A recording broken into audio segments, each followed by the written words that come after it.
Good morning, Tuesday! Kaway-kaway sa mga magulang na maagang nagising ngayong Martes!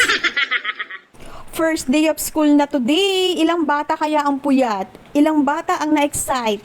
Ilang bata kaya ang ayaw pumasok? 6:30 a.m. ang pasok ni Lucas. Nag-alarm ako ng 4 a.m. At nagising ako ng 4:45 a.m. Kamusta naman yon? Buti na lang, mas maaga nagising sa akin si Sir Levy, 4 a.m. Nagsaing na rin siya. So pagkagising ko, agad-agad, chinek ko yung mga babaunin ni Lucas, yung kakainin niya ngayong umaga. So habang siya ay kumakain, ako naman ay nagpe-prepare ng kanyang babaunin dahil whole day siya sa school. So habang si Lucas ay nagtututbrush, ako ay uminom muna dito ng kape para medyo magising-gising tayo. Ako ay inaantok pa talaga. After niya mag-toothbrush, naligo na rin siya agad-agad, tapos nagbihis na rin siya. Tinulungan ko na lang siya sa pagsusuot ng kanyang uniform. Medyo naawa nga ako dito kasi nga yung sapatos niya kabago-bago, pero ito may ngat-ngat. Buti na lang ang uniform niya ay pantalon. So pagkasuot niya, hindi halata. Ayan o, kitang-kita niya ba guys? Hindi, di ba? So aba, pinata na talaga ang aking Junakis.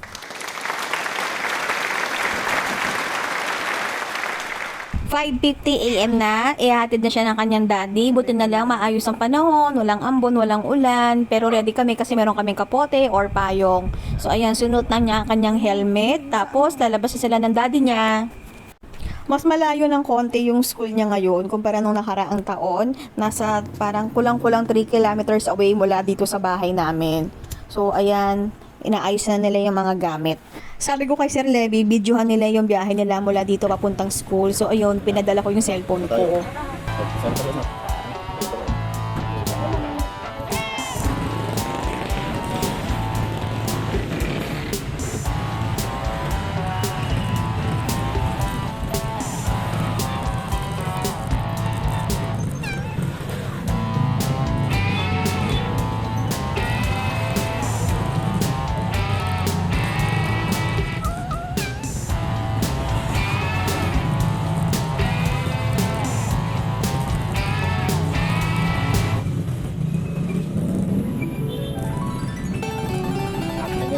So ito na yung entrance ng school.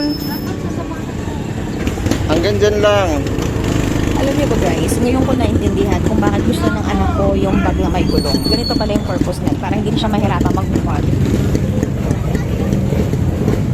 Sige go. Alam mo na room mo ha. Careful ha.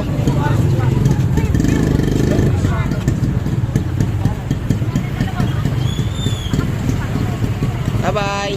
Lucas.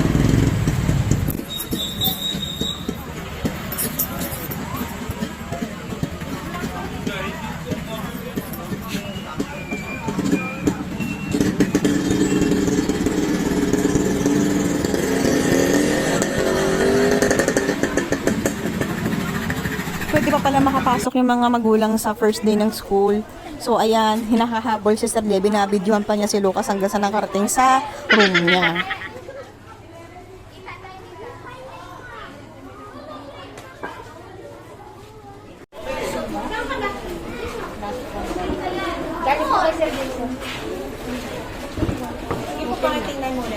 Gerin.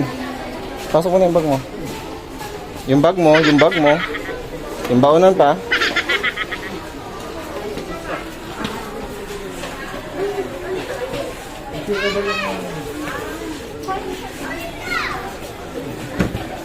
I-slide mo na lang yung bag mo.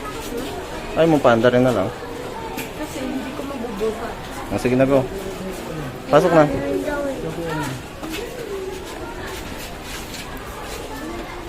Sige go. Get in.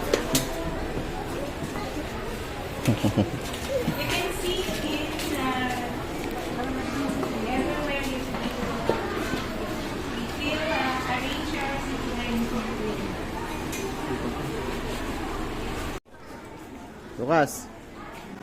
Bye-bye.